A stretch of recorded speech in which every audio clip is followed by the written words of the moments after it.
అనంతపురం మాన్యం జిల్లా కురుపాం మండల కేంద్రంలో ఎల్విన్పేట సిఐ సత్యనారాయణ మరియు ఎస్ఐ షణ్ముఖరావు ఆధ్వర్యంలో శివన్నపేట గ్రామంలో గ్రామ పెద్దలు మరియు యువతతో సమావేశం నిర్వహించడం జరిగింది. ఈ సందర్భంగా సర్కిల్ ఇన్స్పెక్టర్ మాట్లాడుతూ జూన్ 4వ తేదీన జరగనున్నటువంటి ఎన్నికల కౌంటింగ్ నేపథ్యంలో ఆ రోజు అందరూ సహకరించాలని, ముందస్తు అనుమతి లేకుండా ఎటువంటి విజయోత్సవ ర్యాలీలు నిర్వహించకూడదని, అదేవిధంగా బాణసంచలు కార్చడం, డీజే సౌండ్స్ పెట్టడం వంటివి చేయకూడదని చెప్పడం జరిగింది. అలాగే యువత లేనిపోని ఆర్భాటాలకు పోయి పోలీసు కేసులో ఇరుక్కొని జీవితాలు నాశనం చేసుకోవద్దని హెచ్చరించారు. చెక్ పోస్టులు రన్ అవుతున్నాయి, అన్నీ ఉన్నాయి, రూల్స్ అన్ని అలాగే ఉన్నాయి. ఎప్పటివరకు ఎలక్షన్ రూల్ ఉంటుంది.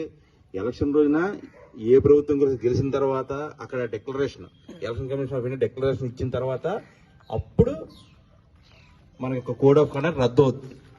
అప్పటి వరకు కూడా చాలా కఠినంగానే ఉంటుంది.